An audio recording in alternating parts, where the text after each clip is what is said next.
Bienvenidos una vez más a su programa Le Invito a un Café acá desde el restaurante Quelites en Chayote Lodge. Gracias al patrocinio de Naranjo Tour, TUR, para que lo busquen ahí. Si desea viajar, si desea hacer trámites de visa americana o canadiense, viajar fuera o dentro del país, ahí estará nuestro amigo Juan Carlos Umaña atendiéndolo. Búsquelo en redes sociales como Naranjo Tour, TUR. Y también a Coppel Alfaro Ruiz y a ZTV. Hoy estamos acá con un invitado más, un invitado que nos viene a contar su vida, lo que ha realizado, una persona que en Zarcero es muy conocida. Hoy nos encontramos con don William Alfaro. Don William, bienvenido acá a su programa Lo Invito a un Café. Hoy a conversar un poco de quién ha sido William Alfaro, qué ha hecho en los proyectos que sabemos que ha estado durante muchos años metidos en la comunidad de Zarcero, y que nos cuenten esas historias, don William, que por el paso del tiempo ya mucha gente se le olvida cómo costaban las cosas. Entonces, bienvenido. Muchas gracias por la invitación. Tal vez no soy la persona indicada y hay otros que hubieran dado más. Sin embargo, les agradezco mucho y estoy a la orden. Quieran preguntarme con mucho gusto. Don William, bueno, muchos lo atamos o lo vemos muy pegado a lo que es el aserradero. Cuéntenos cómo surgió ese aserradero. Era de su papá, pero que después usted durante muchos años ha estado, ya no están los hijos. Cuéntenos cómo surgió ese aserradero en Zarcero, que para muchos es nuevo o siempre lo han visto ahí, pero no conocen la historia de, yo siento, mucho desarrollo que llevaron ustedes a través de ir sacando madera para muchas de las casas que se construyeron aquí en los alrededores de Zarcero, y hablo acá de la zona también de Llano Bonito, La Palmita, que gente que llevaba madera ahí, o ustedes sacaban, y que construyeron la casa en aquellos momentos donde el cemento no existía, o las casas se hacían de madera. Cuéntenos un poco sobre eso. Muchas cosas puedo conversar de eso, y con nostalgia. Con nostalgia porque el aserradero ya terminó, ya paró, ya se terminó, y ahora se construye con otras alternativas. Sin embargo, pues los muebleros siguen trabajando, y entonces le vendemos un poquillo de madera a algunos cameros que hay en Palmares. Palmares es el lugar que surte de camas a nivel nacional. Sí, todo occidente. Sí, entonces, pues es lo que queda ahí. Pero sí puedo hablar del inicio. Yo nací en Tapesco. Como de 3, 4 años me trajeron porque papá se casó y hizo la casita allá en Tapesco. Y nació este chavalo ahí en Tapesco. Yo soy burro, discúlpeme todo, pero burro con orgullo. Y resulta que papá viajaba a caballo. ¿De Tapesco? De Tapesco a Zarcero. El aserradero era un señor que se llamaba Diego Prieto de Alajuela. Don Diego fue el primero que tuvo ese... Que puso el aserradero ahí. Antes, mi abuelo conocido tuvo aserradero ahí a la par, de donde hubo una planta también que era de ellos, manejado con agua del río Tapesco. Okay. Ahí tenían el aserradero manejado con agua, y era un aserradero muy lerdo, de una sierra circular, y entonces el señor Prieto les puso esa competencia en Tapesco. Fue el señor ese, entiendo que rajaba allá en Tapesco, ahí se inició eso. Y le dijo a papá que iba a montar un aserradero, que por qué no se venía a trabajar de aserrador. Mira, juez, yo te pago bien. Y papá comenzó a viajar, se convinieron y comenzó a viajar a caballo. Viajó como 3 años a caballo de Tapesco, ahí a trabajar al aserradero. Era durísimo. Mamá cuenta, yo apenas recuerdo ahí, tenía que ir a traer el agua allá por donde vive Henry Paniagua, por ahí nació en agua. Y papá le dejaba un estañón agua, y mamá iba, yo carajillo, yo recuerdo que me llevaba a traer baldes de agua, y papá ordeñaba una vaca, tenía unos bueyes y un caballo, y viajaba a caballo a trabajar ahí donde Diego Prieto, al aserradero.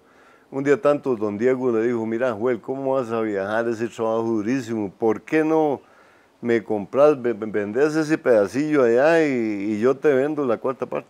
Y ahí nació, le compró la 4ª parte y las tantas historias de la gente que se han jaranado. Compró una 4ª parte y luego 1/3, luego la mitad, y después compró el aserradero. Su papá vendió lo que tenía en Sí, Tapesco y sí. ya se vino para Zarcero con toda la familia. ¿Cuántos eran en ese momento? Solo yo. Solo usted. Usted era el mayor y solo estaba usted. Sí, el mayor de 2 hermanos. De 12. Sí, después, bueno, vino ese montón de familia. No toquemos eso porque es muy largo. Que mamá parió en la casa, que mamá, todas esas historias. Bueno, ahí nacieron ese montón de gente. El hecho es que papá compró el aserradero, llegó a dejárselo solo y trabajábamos muchísimo. La madera era con bueyes. La gente... La gente traía de los distritos Ajá. con bueyes. Los miércoles se les rajaba a particulares y papá compraba, alguno que quisiera vender el tablón que traía, papá se lo compraba. Valía como entre 2 y 5 pesos. Eso valía un tablón. Sí, y con esa plata les alcanzaba para comprar el diario y economizar. Si venían 2 veces, algunos se enjaranaron y compraron fincas con eso. Trayendo madera de Palmira, de La Peña, de La Brisa, desde ahí de la entrada, bueno, un poquito abajo de aquí de Llano Bonito, de todo ese lugar de Cañuela. De Cañuela iba la gente madera. con los bueycitos. 15, 20, 30 yuntas de bueyes los miércoles que se les rajaba a particulares. ¿Y el resto de días? Y el resto de días se rajaba para vender madera para depósito. Ok. Nosotros nos hicimos, bueno, papá se hizo de clientes de cuando eso el café daba. Voy a brincarme para... Sí, sí, el café era muy bueno. El café era el comercio que sostenía no solo el acero, a nosotros ahí, porque el aserradero llegó a ser una de las industrias más grandes del cantón. Nosotros rajábamos ahí un tándem por día, llegamos a rajar. Y se compraba así 1 o 2 tandes por día. Y entonces el café daba mucho y los dueños de los cafetales de Grecia, de Sarchí, de San Ramón, de esos lugares llegaban a comprar todos los años con platica en mano porque el café daba, compraban el Toyota nuevo y el Land Rover. Ajá. Y venían a comprar la madera para hacer la casita al hijo, para ellos. El café daba, 1 hectárea de café, 2 que tuvieran, daba para todo eso. Pero en fin, ¿Y cuántos trabajaban? ¿Cómo? ¿Cuánta gente trabajaba ya? Cuando comenzó, era usted y su papá. Usted muy joven comenzó a trabajar. Habían ahí 2 peones más. Y después llegaron, pusimos otro aserradero montó papá. Y asociamos ya más grandecillos, los muchachos, los hermanos, los asoció, yo ya estaba socio. Y de esa manera se comenzó a trabajar nos hicimos de otro aserradero y se trabajaba día y parte de la noche. Wow. Ordeñábamos unas vacas, nos levantábamos a ordeñar. Y mi papá compró una finquita ahí a la par y después compramos otra y toda una vida enjaranados. Y entonces nos levantamos a las 3 o las 4 de la mañana a ordeñar, por supuesto que era a mano, no había máquinas. Ordeñábamos las vacas y en carrera antes de las 6 comenzábamos porque ya habían 10 o 15 o 20 peones trabajando. Y esa fue la historia de años, hasta que un día, para no serle tan largo, cuando estaba funcionando, ya era de 4 hermanos, éramos los dueños, nos habíamos dividido, un día tanto se quemó. Se quemó, nos avisaron, ay, que se está quemando el aserradero y uno de los hermanos vivía en la orilla donde oía y sí, y ya Rodrigo, mi hermano, estaba oyendo que estaba como quemándose y ya cuando Rodrigo, que era bombero, por cierto, compañero de Camacho, sí, ya se fue, ya el fuego iba muy avanzado, ya llevaba fuerza, llegaron los bomberos y resulta que ya con la manguera, yo cogí una manguera y no habían llegado los compañeros de chofer, yo no sé si era Camacho, o no sé quién era el jefe ahí, bueno, el que traía el camión. El hecho es que comenzó a apagarse ya el incendio y dijo, racionen el agua, gritaron porque ya se va a terminar aquí. Y ya falló el agua. No. Falló el agua y se comenzó a quemar, llegaron bomberos de San Ramón, de Naranjo, de Sachí, y ya llegaron de madrugada, ya apagar escombros y no se pudo apagar. Se quemó Pero mucho. esa es la historia del aserradero, se quemó como un 70, un 80%. Wow, Prácticamente todo. prácticamente todo. Sí. Ahí ya el aserradero como que ya fue para abajo, para abajo, para abajo. Ahora es solamente para los muebleros de Palmares. Sí, ya no hay depósito. Entonces, yo había parado eso ya hace como 5 o 6 años. Y uno de los hijos me dijo que se lo diera. Entonces, hasta yo voy a ayudar de ahí. Pero no, ya en estos días ya se para. Sí, es como muy... todo. Don William, aparte de esa vida de aserradero, usted también a nivel de la comunidad comenzó a trabajar en otras, digamos, en grupos sociales. ¿En qué más se desarrolló ahí en Zarcero? En grupos sociales desde Carajillo fui. De 20 años fui miembro de la Junta Edificadora, Consejo Parroquial. Ajá. Con Manuel Alfaro, con Roberto Rojas, con Carlos Cubillo, con Moisés Rodríguez. Y yo tenía que ir a marcar y se reunían los domingos. Y era terriblísimo. Pucha, qué problema más serio. Ya eran las 6 y no paraban la reunión. Y me salvaba Manuel Alfaro. Yo iba a marcar ahí por donde ya. Mira, ¿por qué no paramos? Y ya, William, ya veo que está agitado. Desesperado. El hombre ya quiere ir, vámonos, paremos esto. Y entonces... ¿Y cómo era trabajar en aquel momento, William? Era Los muy recursos, duro. ¿de dónde se sacaban recursos? Yo desde que salí de la escuela, o antes de estar en la escuela, yo trabajaba con bueyes. Y nos enseñaban a uno ya que para ser hombre antes era volar cuchillo, volar pala, ensillar una bestia, enyugar unos bueyes, todo eso lo aprendí. Y aunque fuera mal aprendido, pero eso era ser un hombre. ¿Y trabajar con bueyes en qué? Metiendo madera. Metiendo madera. Trabajamos en agricultura y los bueyes se ocupaban para botar el aserrín y botar la leña y la basura. Y entonces los bueyes eran para meter la madera. La madera no se metía con winchi ni chapulín, se trabajaba solo con bueyes. Los bueyes. Había una yunta de bueyes pequeñita y una otra grande que eran como tractores. Muy buenos bueyes. Muy buenos. ¿Y cuánto, perdón mi ignorancia, pero qué tamaños de tucas podía jalar unos bueyes? Teníamos unos bueyes tan re buenos. Y para los que no saben de medida, sí, correcto. Digamos que el alto puede ser hasta de 1 metro, tucas. Bueno, la madera llegaba antes labrada. ¿Qué es los labrada? Señores de antes llegaban con las tucas cuadradas a filo vivo. No era madera redonda. Ok. Era a filo vivo, todos los palos llegaban labrados. Viejos que volaban hacha, tan revalientes.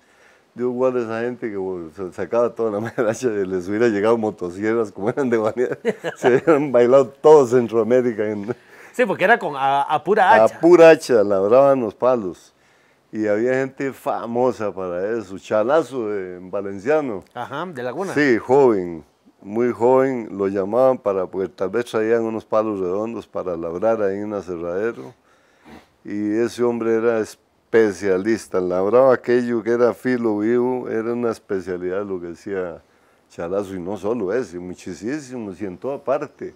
Papá compró una montaña en San Carlos y ya me mandaba, yo tenía 17, ¿Cómo era 18 eso, años. don William? ¿Sí? Ahora que usted dice, y sé que para mucha gente le va a parecer increíble que alguien diga, mira, voy a comprar una montaña. Sí. Y usted tenía los permisos para sacar la madera. Por supuesto. Todo. Bueno, antes, un tiempo no había que sacar permiso. Usted llegaba y comenzaba a sacar madera. Volaba lo que quisiera.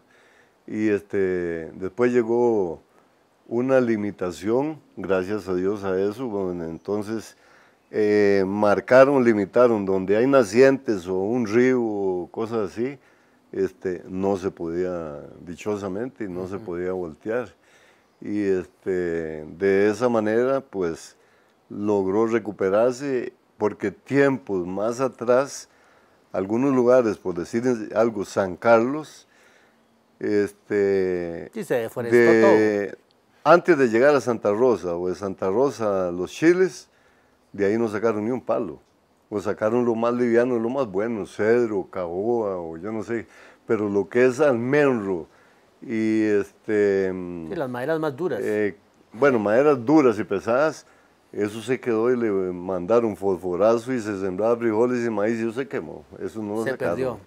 Muchísimo, más del 50%. Ok, cuénteme la historia entonces, esa vez que, bueno, don Joel compró una montaña. Una montaña, ¿cuántas hectáreas o no sé? Compró con los hermanos a la orilla del puente de Peñas Blancas, una montaña como de 400, 500 hectáreas. Era barato, pero en ese tiempo costaba hacer la plata. Y papá me mandaba... ¿Qué era barato? Digamos, que no recuerdo. Sí, pero no. Ahora era muy barato, pero en ese momento costaba hacer esa plata. Sí, claro. ¿Y usted esa montaña era muy buena. Mi papá me mandaba a decirle a los peones que estaban trabajando unos 3 o 4 hacheros, tal vez a 1 hora o hora y media de la entrada de la montaña. Entonces va y le dice al que está ahí en el galerón, el vaquiano, que vaya a hablar con los hacheros y le diga que ocupo cortar donde hay una veta grande de cahuilla. Porque en las montañas hay partes grandes, tal vez, de una sola especie. 30, 40 hectáreas donde hay una variedad, que lo ha dejado la naturaleza, los animales o qué sé yo. Entonces, que me corte tantas pulgadas o tantos palos de cahuilla, por decir algo. Y entonces el vaquiano me llevaba 1 hora. Cuando eso, voy a darle un poquito para atrás, cuando eso, de ahí de La Vega hasta La Fortuna, todo eso que yo conocía, y pasando por la finca nosotros, todo eso era montaña. Todo eso era montaña. O sea que yo me iba en un bus, la cazadora de Ciudad Quesada, me bajaba ahí en La Vega y de La Vega a pata hasta la orilla del puente Peñas Blancas. Se entraba en carro solo en verano. Montaña cerrada los dos y se hacían esos canfilones ahí grandísimos y costaba mucho jalar la madera, sacar después camiones, había que llevar madera o traer madera del río, piedra para tapar huecos.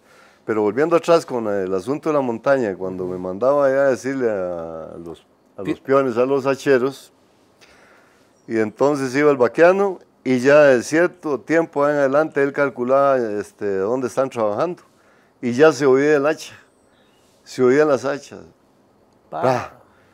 Y yo recuerdo a un señor grandísimo, Chano se llamaba, le decían, y se oía donde él tiraba el hacha. Tiraba el hacha, donde tiraba el hacha, soltaba. La cuestión es que yo oigo eso, tal vez a, qué sé yo, 50 metros, una cosa así, y había que parar ahí y gritar o silbar, porque un árbol de esos enorme, la madera era escogida. Y donde un árbol cayera un juguetazo enorme y podía caer encima de otro y lo mataba uno, se quebraba el otro. Y entonces había que ponerse uno de acuerdo con eso. Pero sí, antes, y la madera se sacaba con bueyes. 2 yuntas de bueyes y se había que partir la tuca a la mitad, ya cuando eso no había necesidad de labrarla, y hacerle un trabajo ahí para que no fuera filo vivo la cabeza, sino que había que hacerle una trompa para que no se enterraran, porque era terreno suave. Sí, que la madera no se... Bueno, don William, vamos a hacer un pequeño corte comercial. Ya se nos fueron los primeros 15 minutos aquí rapidísimo y ya casi volvemos acá a su programa, Le invito a un café aquí hoy con don William Alfaro, que nos está contando esas historias que pocos conocemos y lo duro que era en aquel momento lo que era trabajar con madera o en el campo. Ya regresamos.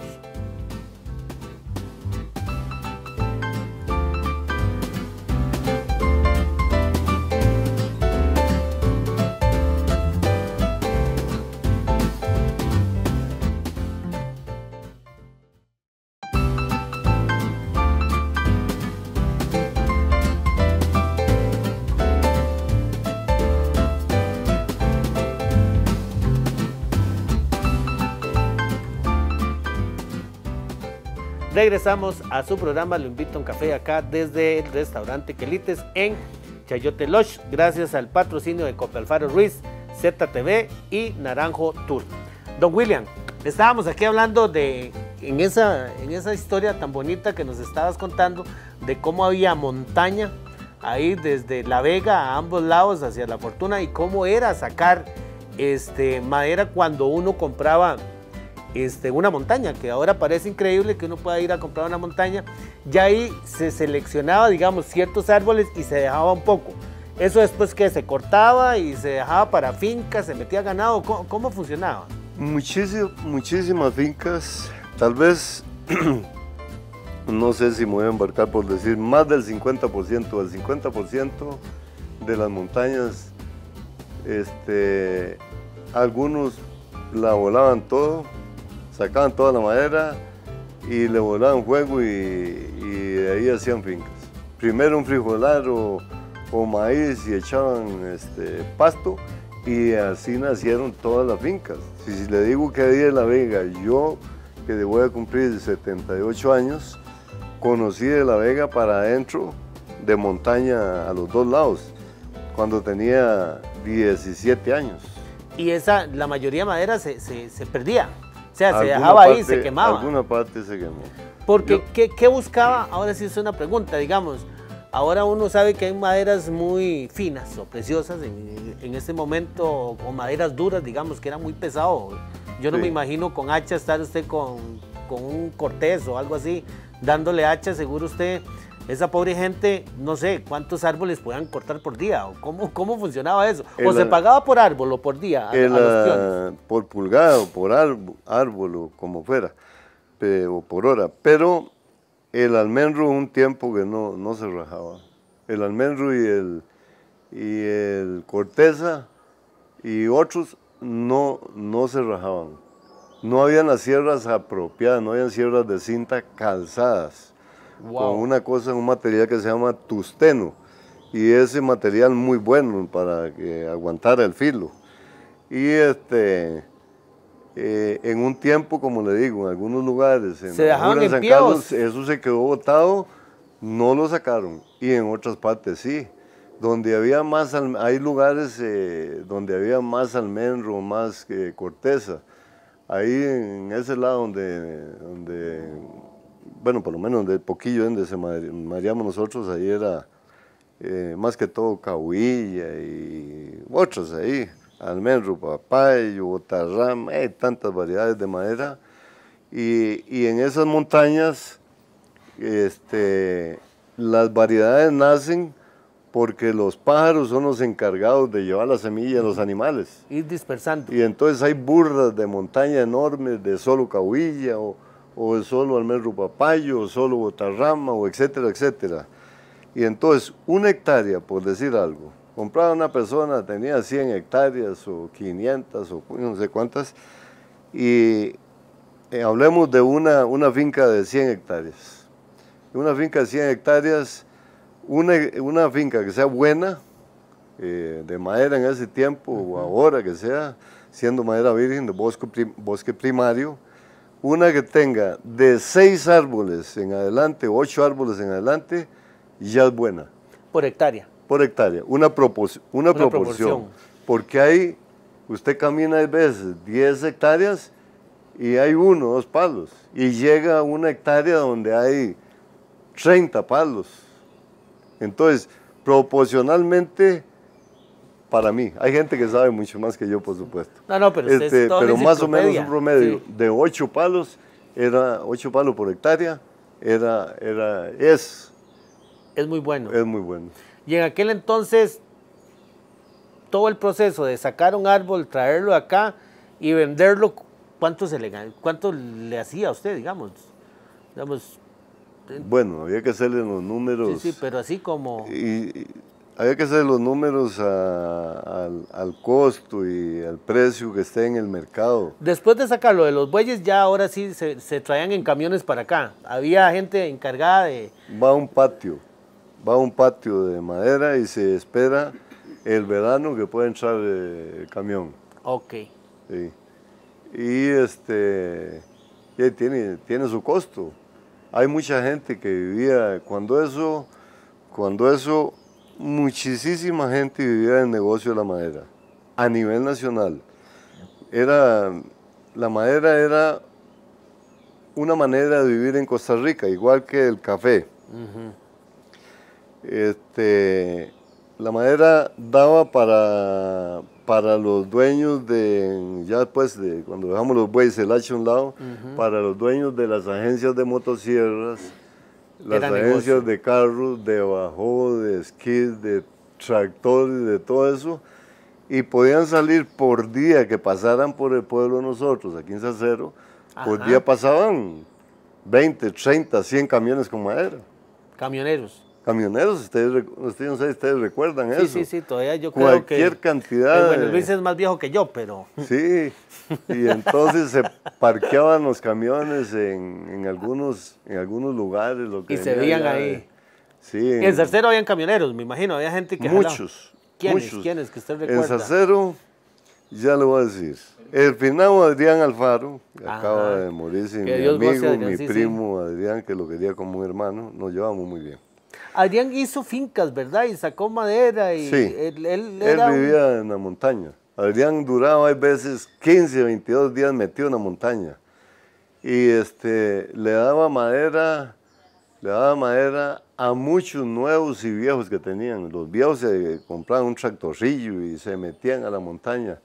Los nuevos, yo puedo decir nombres de muchos, muchos de muchachos que Adrián les dio, llegaban con un pedazo de camión o con un camión nuevo y llegaban de Adrián a que les diera madera.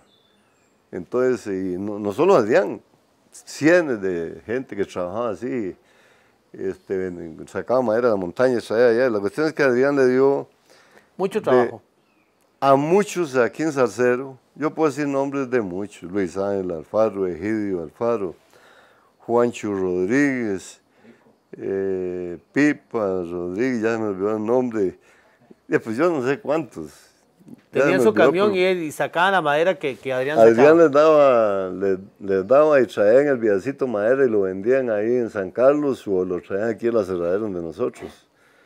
Y entonces ya vendían ahí a papá el viacito.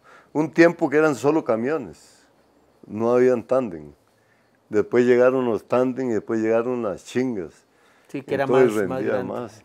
Y ya compraba el paciente un camioncito, era una manera de vivir. Compraba un camioncito y se iba allá y se defendía como en la agricultura, cargaba allá y pellejeándola para que la medida sea buena para venir a vender aquí, a Salcero o donde quisiera, a San Ramón o a La Juela o a San Carlos. Y ahí se ganaba una platica y otra vez para la montaña a traer otro viaje. Y había gente que trabajaba muchísimo día y noche. Y de esa manera, era una manera de vivir en el país. Eran muchos. De la madera vivió el comercio, yo no sé cuánto. La madera es un medio, una manera para vivir en ese tiempo fue, como les digo, muy grande. Y yo decía antes, la madera, un recurso, ¿cómo se dice? Un recurso renovable. Si se hubiera pedido, si se hubiera exigido a la gente que cortaba, qué sé yo, 20 o 30 palos, que no es nada, los hubieran exigido a sembrar los 20 o 30. ¿Qué es 20 o 30 palos? Un poquitico. O una hectárea. Hubieran sembrado, que los hubiera exigido el gobierno a sembrar como recurso renovable, no hubiera existido la deforestación tan grande que hubiéramos vivido eso. Yo prefiero cortar la madera como recurso renovable, menos problema, aunque me metan a la cárcel algunos que oigan eso que estoy diciendo, pero prefiero cortar un palo siempre que se siembre dos. Ajá. Hace menos daño que lo buscar ahora otros medios para construir.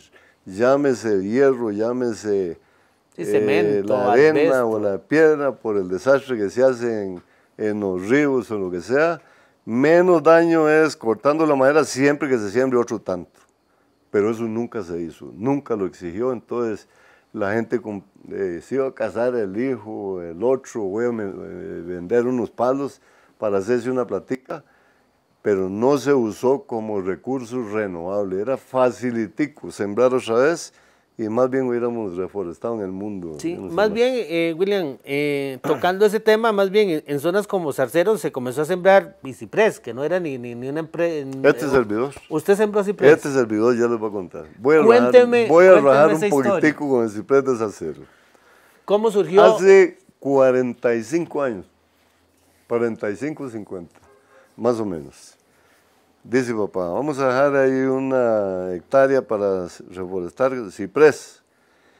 Sí, papá, yo oigo ahí, ya se oía por televisión, que habían algunas entidades que donaban o que prestaban dinero para reforestar. Y a mí se me metió que yo iba a ir oí que de embajadas. Y fui a embajadas, fui a la embajada de Inglaterra, de Alemania, Estados Unidos y algunas muy joven. ¿Y usted qué es lo que ocupa? De ahí, si hubiera un recurso para sembrar, yo quiero reforestar. Y para no hacerles el cuento largo, conseguí en la embajada de Holanda. Ajá. En la embajada de Holanda conseguí un recurso y me dijeron, pero ¿quién es usted? Nosotros somos hermanos y tenemos como 20 hectáreas para sembrar. Ah, no, tiene que ser una institución o tiene que ser la comunidad. Entonces me vine a hablar con, donde era Carlos Solís, el gerente. Hablé con Carlos Solís y le dije que había, bueno, le dije cómo estaba la cosa, que había una embajada que daba el dinero para comprar los palitos y después para darle asistencia por año daban el abono y otras cositas.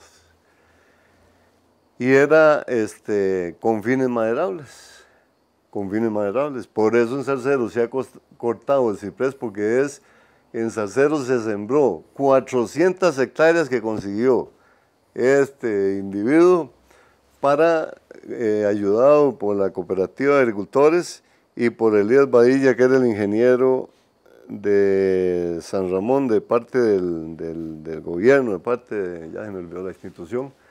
La cuestión es que se llegaron a reforestar 400 hectáreas y la gente comenzó a coger la plata que le daba por año, la cogía para la agricultura o para otras cosas.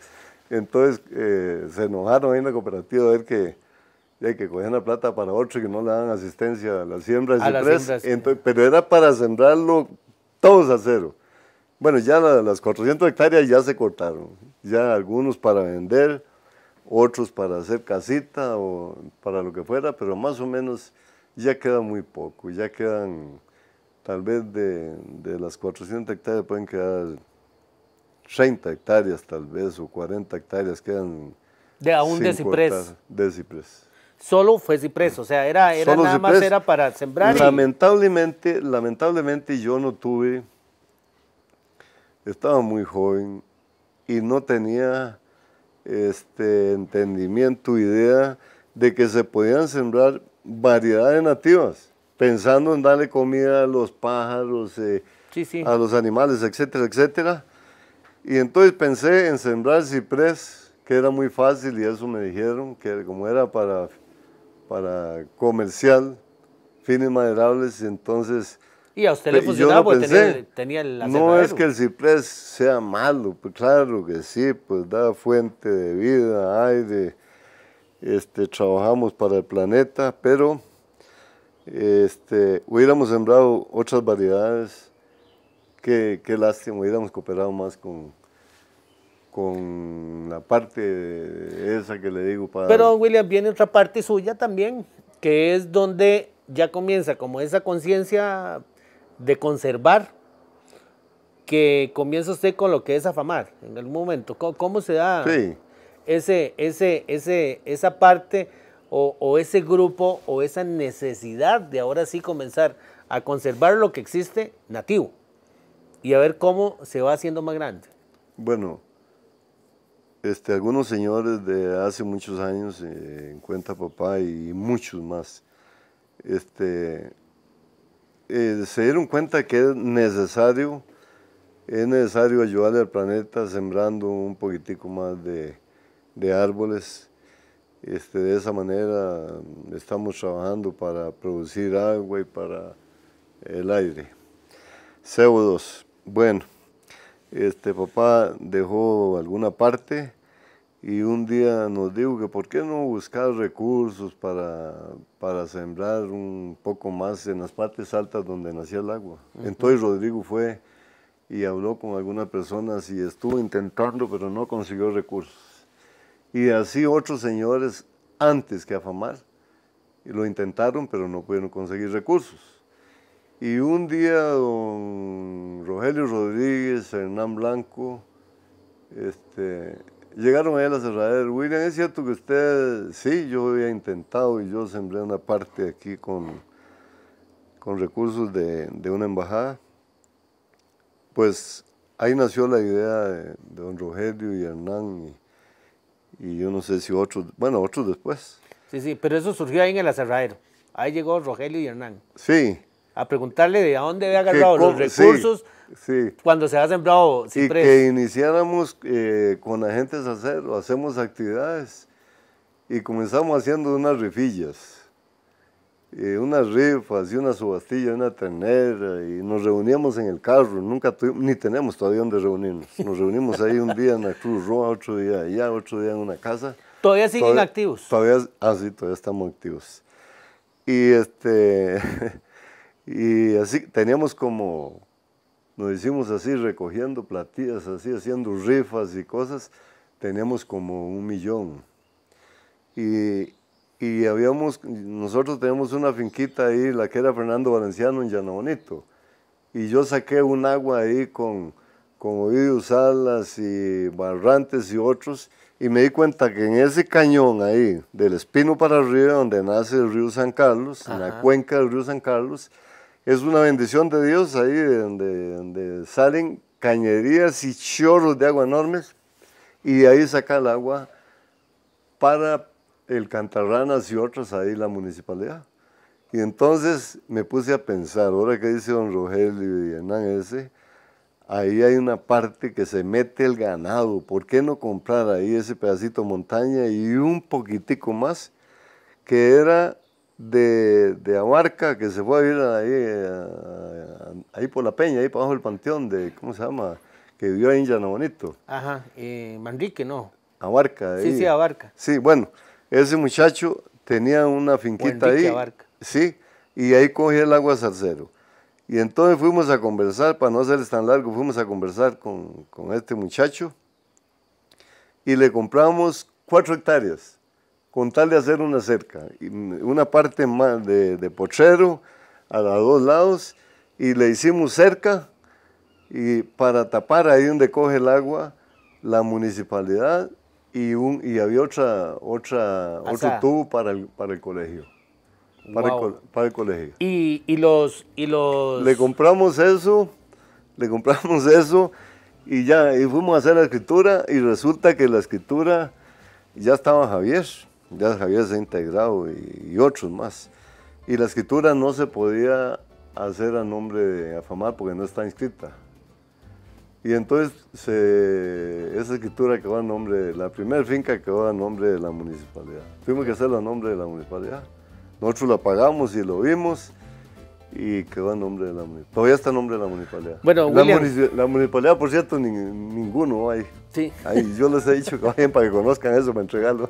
Y no ha ido ninguno, no importa si... Bueno, William, vamos a hacer un pequeño corte para seguir hablando sobre todo esta parte tan importante y todo el realce que ha dado a Afamar a lo que es la conservación de las zonas altas y sobre el recurso hídrico en nuestro cantón. Entonces, ya casi volvemos con ustedes acá a Le Invito a un Café, hoy con don William Alfaro, que nos ha ido contando la historia de su vida, del aserradero y ahora un poco de lo que ha sido la conservación de los bosques en Salceros. Ya volvemos.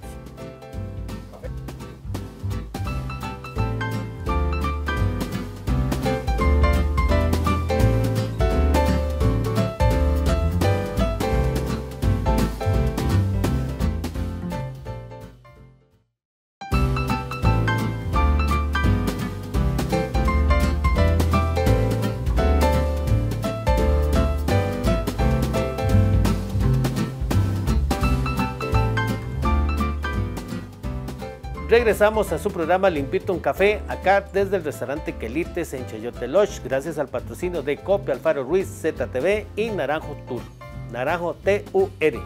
Por si quiere o necesita sacar visa, nada más busque ahí en las redes sociales Naranjo Tour y ahí Juan Carlos lo estará atendiendo, y en el número que aparece acá en pantalla, ahí pueden llamar por si quieren pasear dentro y fuera del país o alguna duda de visas, nada más llamen. Don William, seguimos aquí hablando, contando historias. Después de esa primera finca, que todavía está en nombre de la municipalidad, ¿cuánto les costó? O sea, usted me dice que estaban con rifitas aquí, sacando platita de donde no había, para comenzar con ese proyecto que fueron las primeras 4 hectáreas. Ahora me va a ir contando cómo fueron avanzando y cuántas hectáreas aproximadamente ya tiene Afamar en todo este tiempo. Esa finca de Abarca costó como 7 o 8 millones, una cosa así. Sí. Y después ahí se siguieron con otras, haciendo la historia esa que contamos todos, con orgullo en Salcero. Seguimos con otras fincas ahí, las que veíamos que era la más necesaria, sin importar que fuera para el centro de Salcero, no, donde fuera, para los distritos, en cualquier parte de allá arriba, algunas dentro del parque Juan Castro Blanco y otras fuera, pero siempre tratando de que estuviera ligado o cerca del límite del parque Juan Castro Blanco, como para ir estirando la misma montaña. Correcto. Porque la gente del parque, algunos o más de la mayoría, no les han pagado, y entonces se van metiendo, haciendo galerones y camino, y nosotros calculamos, comprando de la orilla, del límite del parque, para abajo, de esa manera pues logramos sostener para que no se metan a trabajar, y van haciendo camino y galerones, y entonces... ¿Cómo se han ido financiando, William, Afamar en estos años? Porque ha sido duro y han comprado mucho. Aproximadamente, como ¿cuántas fincas han podido comprar en la parte alta? Como usted dice, independientemente que hayan son varias, captaciones para son varias, digamos que de Afamar, yo tomo en cuenta cuando digo con orgullo la comunidad de Afamar. No, pero es que las asadas trabajan casi mejor que... Las asadas nacieron y trabajan casi mejor que Afamar. Es una cosa increíble como trabajan de bien. No voy a decir nombres de distritos, pero todos trabajan, se han dado la tarea de comprar igual los terrenos donde cerca, donde ellos toman el agua, o los terrenos que se considera que son más necesarios. De una manera empírica, de una manera donde, bueno, sin ningún conocimiento o muy poco de parte de nosotros, comprábamos la montaña donde nosotros creíamos que podía ser mejor para agrandar la producción del agua. Y le preguntábamos a los vecinos, hablábamos con los vecinos, y de esa manera, y también acomodándonos con el precio.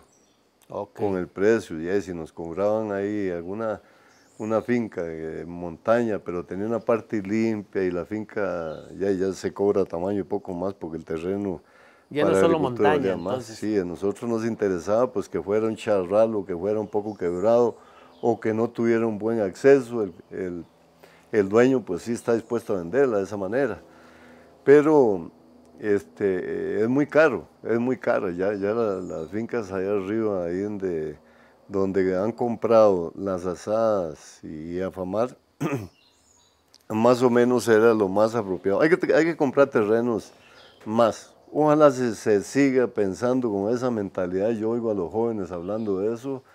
Muy, muy, muy importante. Hay que seguir con eso. El planeta Tierra,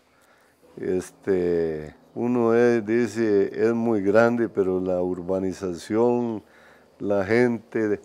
se va criando tantísimo y ocupan qué comer, y hay veces se trata de satanizar a un paciente o a un dueño de la finca porque cortó unos árboles para hacer un galerón, o porque para sembrar papa y repollo y cualquier agricultura pues todo eso lo comemos. Hay veces decimos, es que están sembrando, ya, pero no comemos papa, no comemos frijoles y arroz o lo que sea, ocupamos que produzcan también.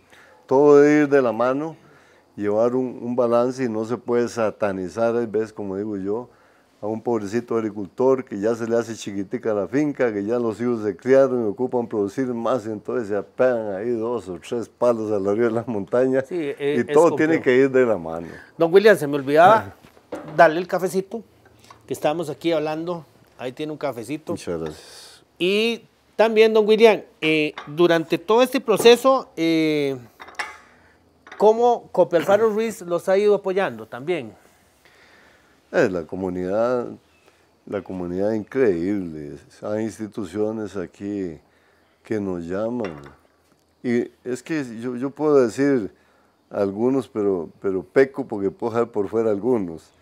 Ajá. Pero algunos nos llaman, porque ese día no compramos, no compra Afamar. Entonces nos llaman, voy a decir 2.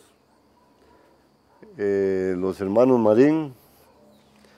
Ajá. Los hermanos Marín nos dan 500 o 1 millón, nos daban por año a veces, y nos llaman.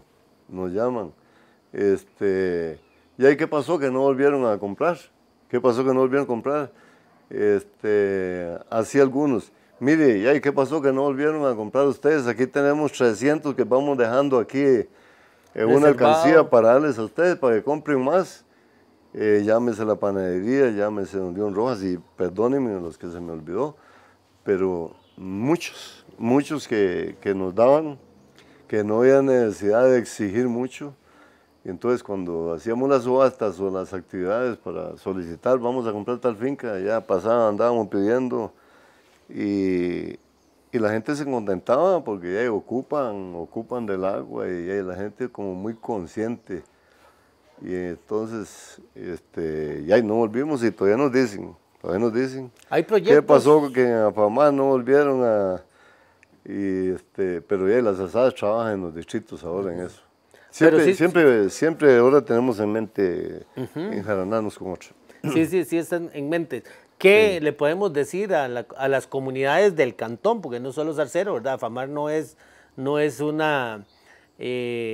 asociación que solo ayuda a Zarcero como tal, sino sabemos que muchas asadas fuera y dentro, dentro y fuera del cantón se ven beneficiadas, porque aquí todas, digamos, mucho de la parte alta de Naranjo pues se ve beneficiada gracias a que tiene sus captaciones de aguas, en zonas de recarga acuífera donde se ha ido conservando. Sí, claro, es necesario, como le digo, que sigan comprando, y algunos vamos de salida, pero hay otra cosa. Siempre trato de decirles que eso es de la comunidad. Afamar es un nombre ahí, sí, pero no somos los dueños. Los dueños son todos los de la comunidad, los viejos y los jóvenes y todos. ¿Y qué es necesario que vayan a pasear? Es una cuestión muy, muy linda. Hay senderos.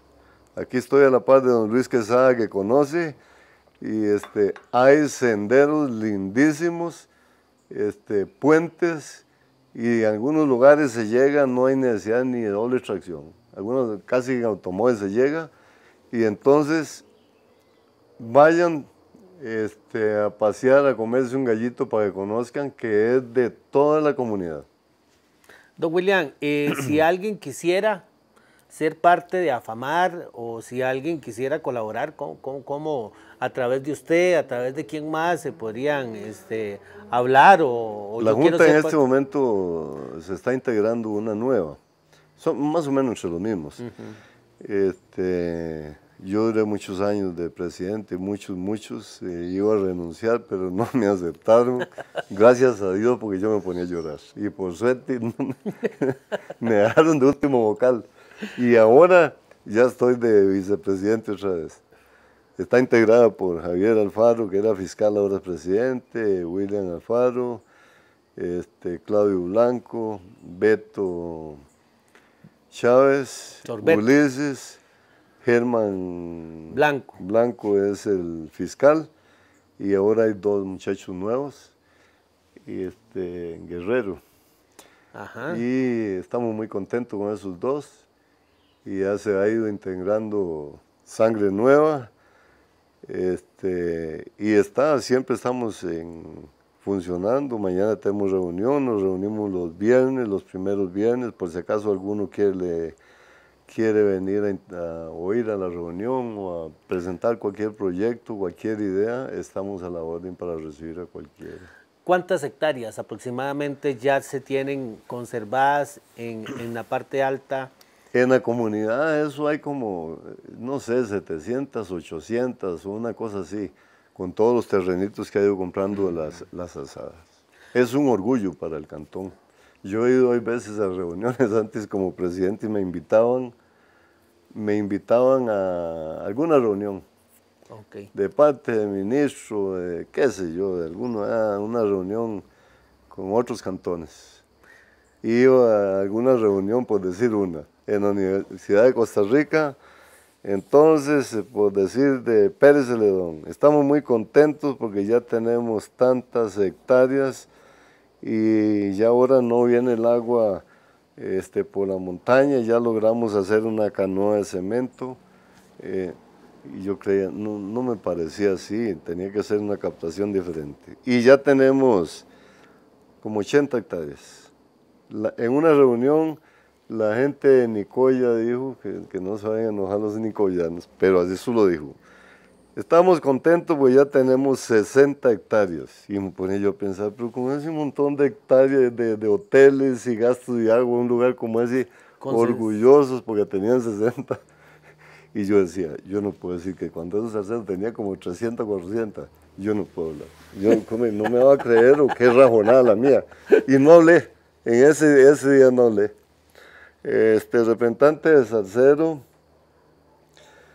yo quiero darle el lugar a este señor, es muy importante oír a yo no sé qué personaje que venía a exponer, y entonces yo no hablé de eso. Yo no hablo por ser humilde.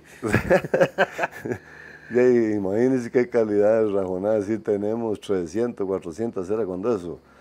Pero para ser salsero, que es un lugar de tan pocos habitantes, chiquitico, tenemos que sentirnos muy contentos, muy orgullosos de ver que la gente respondió. Esto no es de los integrantes de AFAMAR, que fueron los de la idea, fueron todos los que aportaron, como la señora esa cuando íbamos a hacer la subasta que regaló. Me llama y me dice, William, yo no tengo dinero, pero yo quisiera cooperar con algo. Y me dice, ¿usted no va a recibir gallinas? Sí, claro. Yo le dije que sí a la señora. Tenía 7 gallinas, tenía 4 hijos y mamá y papá, sobraba un huevo, una gallina que no ponía y ya más o menos era tallar los 6 huevos. Ajá. Y se despojó de una gallina. Yo me la llevé con lástima. Me llevé la gallina y para la subasta. Para tirarla a la subasta, y entonces pongo eso como ejemplo. Cuidado si no vale más la gallina, que no me vayan a matar los grandes, los ganaderos. Sí. Pues yo lo he dicho ya públicamente. Vale más esa gallina que 10 novillas de algunos. Que tiene más. Pero no quiero extenderme más. Don William, ya el tiempo nos está ganando, pero quisiera también, como para ir cerrando, esa parte suya del Tribunal Supremo de Elecciones. Creo que es una parte muy importante que también usted ha desarrollado durante muchos años, para que tiene aquí 2, 3 minutos para que nos cuente también esa parte suya. Bueno, sí, a mí me integraron en el tribunal con mucho orgullo, hace unos 20 o 20 y resto de años. Y ha sido una cuestión muy bonita porque conocí que en Salcero es un lugar de mucha educación, de mucho respeto, es el lugar donde hay menos abstencionismo. Aquí no hay problemas de nada. Nosotros llenamos al terminar las votaciones, en cada votación, una bitácora que tenemos que llenar, un documento ahí donde poner todo lo que se dio. Si alguna incidencia, algún problema, mandamos eso allá a los jefes de nosotros Y ya, pero en Sacero no hay ninguna incidencia de nada, nada. Es una educación, un respeto, una fiesta cívica. Y en un tiempo entiendo que no se repartían café los de Liberación y los de la Unidad, que eran los dos partidos marcados. Se traía café y los de Liberación o los de la Unidad tomaban café, nada más eso. Y en la primera reunión donde yo fui, yo recuerdo que yo dije, no sé por qué esa distancia tan grandísima de las dos tendencias grandes que no se pueden hablar. Hay veces son vecinos y en esos días son enemigos. Todavía hay una parte que llevan ese veneno. No es una fiesta, sino es un veneno, algo que llevan escondido dentro. Y entonces, yo quiero decirles algo que veí. Hay veces vienen a dejar café los de un color y no les dan las 2 o 3 tacitas de café, un pedacito de pan a los otros. Igual la tendencia esta y esta casi son enemigos. Esos días son enemigos. Y yo quiero que me den café a mí también. Yo pago el café mío y el pedacito de pan, y a los miembros de mesa, cuando vienen a dejar café, yo pago el café. Son 2 o 3 tazas para uno y otro. No sé por qué enemigos. Sí. Y eso como que se calmó, se terminó un poco. Entonces, cuando vienen a darse café a los miembros de mesa, se dan café. Antes eran como enemigos, no se hablaban. Y ahora se ha ido cambiando y se va terminando un poco esa cuestión se ve tan extraño, y Salcedo sigue siendo un lugar donde hay, como digo, menos obtencionismo, y entonces el tribunal manda a la gente que viene, visores que vienen internacionales, la gente ni se da cuenta a veces aquí en Salcedo, que vienen algunas bucetas y que pasamos adelante un montón de gente que se meten a las mesas sin pedir permiso ahí en los centros y uno no haya cómo echarlos afuera, porque vienen con representantes de afuera, tribunal. Y entonces esos pasan a tomar fotos. Orgullosamente, Salcedo, primer lugar en Costa Rica donde hay menos obtencionismo. Y aprovecho para darles las gracias y decirles, me siento muy orgulloso de eso. Y no solo eso, muchas cosas. En Salcedo no hay problemas de nada, se ve con mucha educación, mucho respeto. Los problemillas son nada. Ya los cantones vecinos tienen problemas, tanto así que un compañero del tribunal en las elecciones pasadas lo mató un carro, le hizo alto a un muchacho que estaba corriendo cerca de donde estaban las votaciones, el centro de votación. Y le hizo alto y le pasó por encima. Qué increíble. Se ven problemas serios. Y aquí en Salcedo, nada, cero. Nosotros mandamos en blanco, cero incidencias. Tenemos que sentirnos muy contentos de eso. Bueno, William, el tiempo nos ganó. Para nosotros, para Luisito que está detrás de cámaras, ha sido un placer que usted nos haya acompañado hoy por acá. Así que muchas gracias por habernos acompañado en este programa Le Invito a un Café, que nos contara parte de su vida, su historia y de su parte en comunidad, que también ha sido un líder de esos que silenciosamente en muchos casos ha ido haciendo grandes cosas por el cantón. Así que muchísimas gracias por habernos acompañado hoy. A usted las gracias por la invitación. Bueno, gente, muchísimas gracias. Ha sido un placer haber estado hoy con don William Alfaro, y a todos ustedes que han sacado el rato para estar con nosotros acá en su programa Le Invito a un Café. Nos vemos la próxima semana. Hasta luego.